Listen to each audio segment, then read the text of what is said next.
Y así nos encontramos en esa comisión que en un primer análisis, una de las herramientas, ¿verdad? No la única, pero una herramienta importante realmente que había estimulado y mucho, ¿verdad? El GTIP, que era la educación médica continua acreditada, era una herramienta útil para mantener e incrementar esos conocimientos, habilidades y destrezas. Por otro lado, advertimos ciertas fortalezas históricas que de alguna manera yo señalo que son como macro fortalezas, ¿verdad? Por un lado, que durante años hubo un abordaje multiinstitucional, así no hubo uno que mandara, cuando muchas veces se le daba la coordinación de alguno para que seguir todos juntos como iguales. Lo segundo es que el grupo inicial, y durante estos 20 años, hizo un abordaje esquemáticamente, secuencial, en que lo que primero que trató de establecer es el componente, trabajar sobre el componente educacional, la oferta que se le hacía a los médicos en ese plano. Y dejó para después un final, ¿verdad?, que todavía no ha llegado, tratar ese final, llamémoslo recertificación, revalidación, o como decía Pardell, como quieran llamarlo. Pero además, también, y señalando lo anterior, se movió todo ese pasado, y el presente lo intenta, como en una formulación de una política de Estado.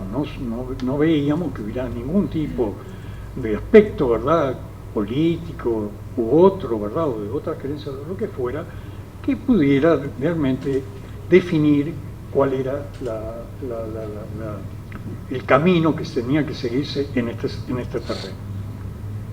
Pero a su vez advertimos debilidades, ¿no?, que ya se habían sido advertidas por el propio GTIP, que había cierta anarquía en objetivos, programas, no en todos lados se hacía exactamente lo mismo para los mismos grupos, que había una evaluación que no decimos no evaluada, pero era débil, lo cual nos sorprende. En lo educacional la evaluación siempre es un punto complejo, pero particularmente nos llama la atención la falta de universalidad, que estaba generando una suerte de frustración a aquellos que hacían las actividades, que a veces eran de gran excelencia, y que se encontraban con que la estaban recibiendo muy pocos de esos colectivos que la tenían que recibir.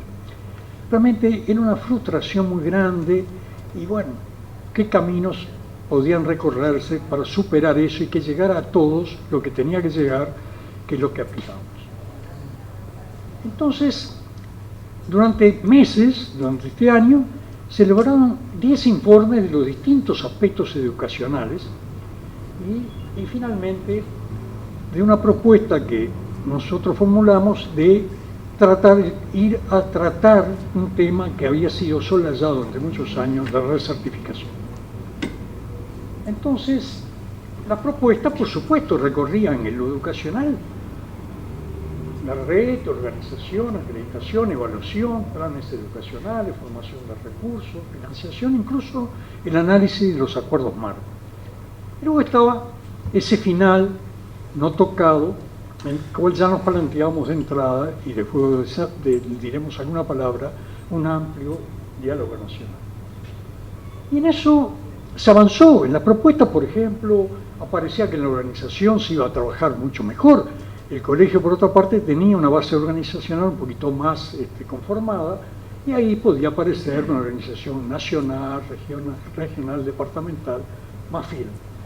En acreditación, pasar ya a una acreditación individual, que el individuo sintiera que esos créditos le podrían servir para algo, como luego vamos a ver. Que la evaluación ahora tenía que tender también no solo a lo presencial, sino a otras metodologías, como pueden ser metodologías a distancia.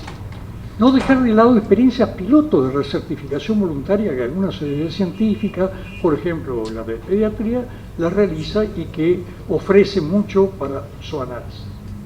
Por otra parte, en los planes educacionales, en todos los países del mundo en los últimos años se ha impuesto el tema de la bioética. Aquello que a nadie nos enseñó durante nuestra carrera, ahora aparece cuando somos profesionales para señalar lo que debíamos cubrir con todo esto. Pero a su vez, nos pusimos a pensar en esa propuesta que habíamos realizado de la recertificación.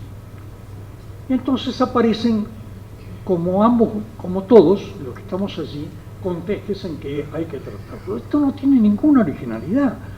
Es decir, que en el mundo entero, desde hace, cuando arrancaron en los años 70, pero un poquito más adelante, diversos países, están algunos de ellos, han abordado, posiblemente todos, con más fuerza algunos de los que están acá, la recertificación o revalidación, ¿verdad? En algunos lugares, incluso en Latinoamérica, ahora es obligatoria, para darle una idea de cómo vienen avanzando en todo este tema de la recertificación. Luego, ¿qué sustentó todo esto de recertificación? Yo diría, si lo tengo que decir para mí, yo creo que lo poco mucho que cada uno de nosotros es fruto de un esfuerzo educacional. Y por lo tanto seguimos creyendo en ese esfuerzo educacional. Parecería que no podemos ahora pensar distinto del camino que recorrimos para ser profesionales. Pero bueno, acá grandes pensadores, por ejemplo, Pardel de España nos decía: debemos prepararnos para enfrentar la introducción de requerimientos exigibles. Esto supone hablar de la recertificación. Y si, a pesar de que pueda parecer impopular, tarde o temprano debe ser asumida por los médicos y sus organizaciones profesionales.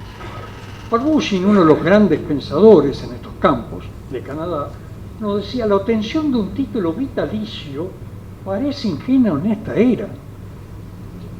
Cualquiera de ustedes deténganse a pensar que le decimos que cambia todo cada 3-5 años y queremos un título vitalicio. Es que la reválida periódica deseaba ser introducida antes que los sistemas de gestión demuestren que es buena la reválida para los sistemas de gestión. La va a imponer la sociedad, indudablemente. Por otra parte, Petruccelli agregaba un elemento de mucho valor: es que el médico no debería aceptarla si no se le ofrece un sistema de aprendizaje de alta calidad, algo de lo previo que hemos hablado, porque lo que se intentó previamente, que le permita acceder a un desarrollo razonable y sin mayor peso económico. Es decir, algo posible, ¿no? Algo posible. Ahora bien, nos encontramos con que en el año 92, la Asamblea General del Claustro ya había definido, fíjense, en uno de los ítems de lo que es un expediente que valdría la pena leerlo, decía que crear un procedimiento que evalúe en forma continua el nivel de los conocimientos del graduado y especialista.